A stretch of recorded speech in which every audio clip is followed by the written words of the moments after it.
जयपुर की गुलाबी नगरी के ऊपर अरावली की ऊंची पहाड़ियों पर बसा है एक किला, नाहरगढ़ किला। यह किला केवल पत्थरों की दीवारों और बुर्ज नहीं, बल्कि सदियों पुरानी कहानियों, रहस्यों और राजपूतानी शान का प्रतीक है। इसकी ऊंचाइयों से जब आप पूरे शहर को, जयपुर शहर को देखते हैं, तो लगता है मानो पूरा इतिहास आपकी आंखों के सामने फिर से जीवित हो उठा हो। नाहरगढ़ किले का निर्माण 1734 ईस्वी में महाराजा सवाई जयसिंह द्वितीय ने करवाया था। वहीं वही महाराजा जिन्होंने जयपुर की शहर की नींव भी रखी थी। जयसिंह केवल शासक ही नहीं, बल्कि एक महान खगोल शास्त्री और दूरदर्शी योजनाकार भी थे।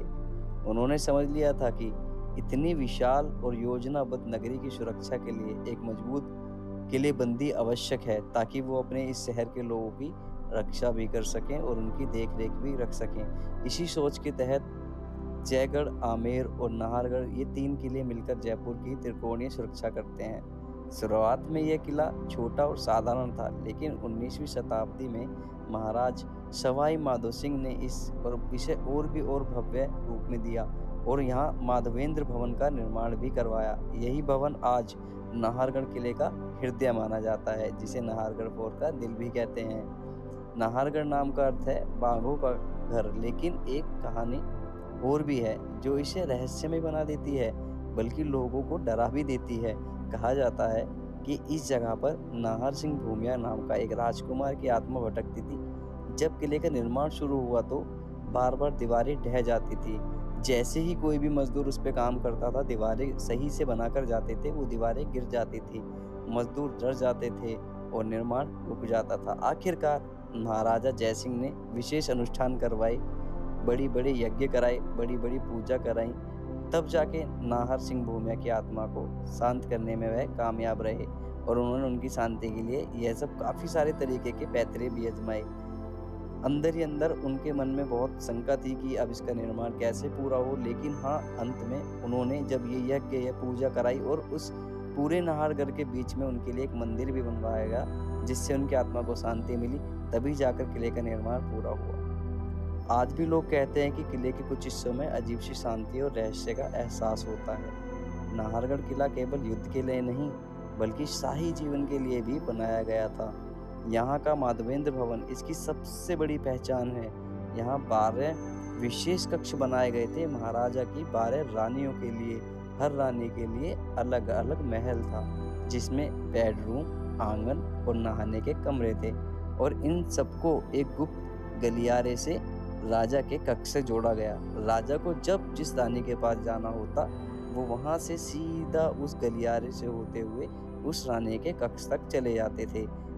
महल की दीवारों को बनी रंगीन चित्रकारी, नक्काशी और राजस्थान मुगल शैली का अनोखा मेल आज भी लोगों को बहुत मोहित कर देता है, और लोग इसको देखने के बाद कुछ देर के लिए अचंभे में पड़ जाते हैं। क्या इतनी खूबसूरती कहीं से आ सकती है?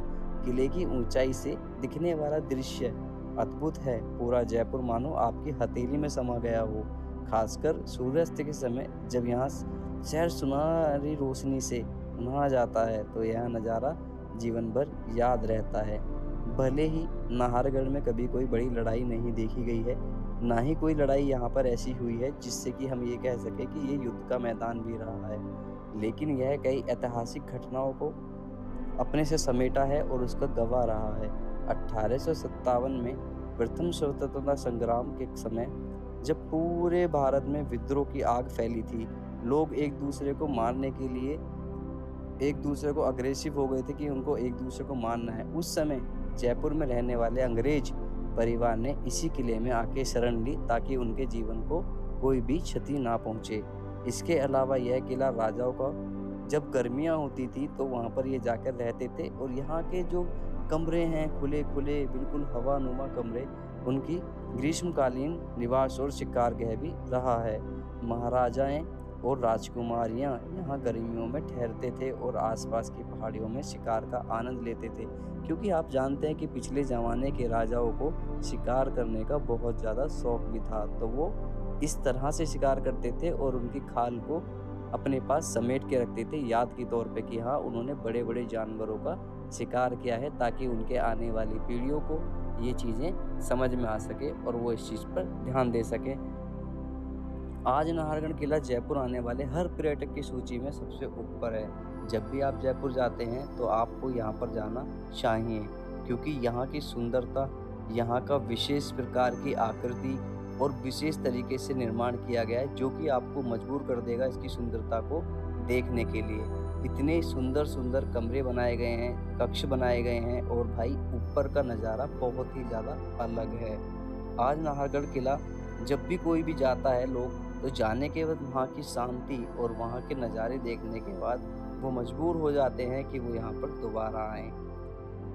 लोग यहाँ के महलों और बावड़ी की सैर करते हुए ऊंची दीवारों पर चलते हैं और शहर का दृश्य निहारते हैं। तो ऐसा लगता है जैसे कि जयपुर आपकी हथेली पर आकर बैठ गया हो। यहाँ बने छोटे-छोटे कैफ़े, छोटे-छोटे रेस्टोरेंट जिनका खाना आप खाते हुए इस सुंदरता का नज़ारे का मज़ा उठा सकते हैं। और भाई यहाँ की सीढ़ियाँ बहुत छोटी-छोटी बनी हुई हैं, जो कि लगभग 1 से 2 फुट की बनी हुई होती हैं और इन्हीं से होते हुए राजा महाराजा अपने सबसे ऊपर छत पर जाया करते थे और यहाँ से पूरे शहर का नज़ारा लिया करते थे, जैसे कि आप यहाँ पर देख भी सकते हैं। सबसे प्रसिद्ध यह है यहाँ का सनसेट पॉइंट। जब सूरज धीरे-धीरे अरावली की पहाड़ियों के पीछे ढलता है, तो पूरा जयपुर सुनहरी रोशनी में चमक उठता है। वह दृश्य हर यात्री के दिल को छू लेता है। नाहरगढ़ किला केवल ईंट पत्थरों का ढांचा नहीं है, जयपुर के गौरवशाली अतीत, राजा रानियों की जीवन शैली, रहस्यमयी किंवदंतियों और राजपूती निशान, सबकी कहानियों का एक संग्रहालय है।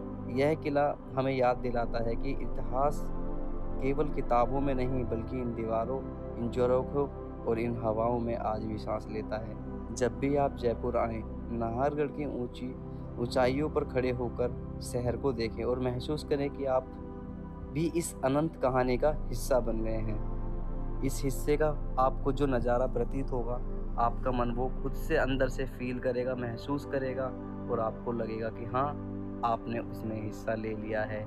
यहाँ की सुंदरता, यहाँ की शांति आपको मजबूर कर देगी आपको इसका दीवाना करने के लिए।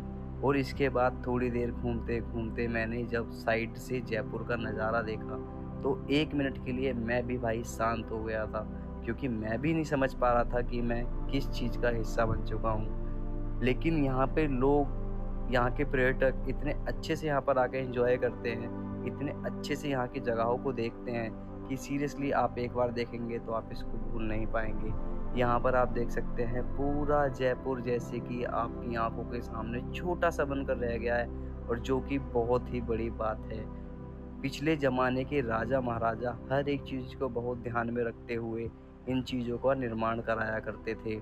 उन्हें हर एक चीज़ का ज्ञान था, क्योंकि राजा जो होते थे बहुत ही ज्ञानी होते थे, तभी वो राजा बनते थे। तो उन्होंने इस शहर का जयपुर का ऐसे निर्माण किया और इसकी देख-रेख को देखते हुए, बहुत ही ध्यान में रखते हुए सारी चीज़ों का निर्माण किया गया। इन्होंने यहाँ पर 1 से 2 तरीके के पॉइंट्स भी बनाए हैं, जिसमें आप एक सनराइज़ पॉइंट देख सकते हैं और एक आप इसमें सनसेट पॉइंट देख सकते हैं। दोनों ही अपने समय में, जिस टाइम उनका प्रतीत होने का समय होता है, एक मनमोहक नज़ारा आपको वहाँ पर दिखाते हैं। तो मुझे तो यहाँ पर आकर बहुत अच्छा लगा। मैंने हिस्ट्री की इस कहानी में हिस्सेदारी ली, मुझे इसका बहुत ही अच्छा अनुभव हुआ और मैं इस चीज़ को बहुत अच्छा मानता हूँ। हमें भी अपने इतिहास से जुड़े रहना चाहिए, अपने इतिहास को दोहराते हुए देखना चाहिए। यहाँ पर शाम के टाइम जब बंदर अपनी हँसी मज़ाक मस्ती करते हैं, खेलते हैं लोगों से, पर्यटकों से सामान छीनते हैं, तो ये इस नज़ारे को और भी सुंदर बना देगा और आपके फेस पर एक स्माइल आ जाएगी। एक छोटी-सी स्माइल आपके फेस पर आपका दिन बना देगी।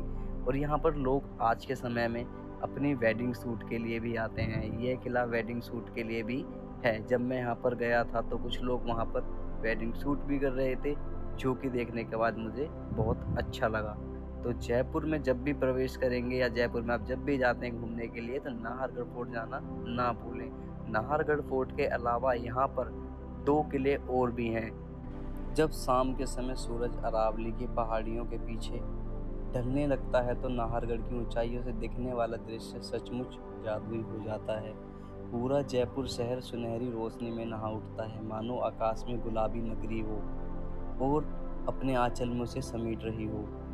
नाहरगढ़ का सूर्यास्त ऐसा है जैसे दिन और रात एक दूसरे को गले लगा रहे हो। एक तरफ आपको दिखेगी फेडिंग लाइट की गर्माहट और दूसरी तरफ आसमान में छिटकती हुई ठंडी चांदनी की आहट। जो भी यात्री यहाँ आता है नाहरगढ़ का, यह सूर्यास्त उसकी सबसे गहरी यादों में दर्ज हो जाता है। लोग इसे देखने के लिए बहुत दूर दूर से आते हैं और यहाँ पर शाम ढलने का वेट करते हैं और यहाँ पर खड़े खड़े अपना टाइम निकाल देते हैं 1 से 2 घंटे सिर्फ इस नज़ारे को देखने के लिए। जयपुर की असली खूबसूरती दिन में नहीं बल्कि ढलती शाम में नजर आती है। ढलते सूरज की सुनहरी किरणें जब किले की दीवारों पर पड़ती हैं तो लगता है जैसे इतिहास खुद अपनी कहानियां सुनाने लगा हो।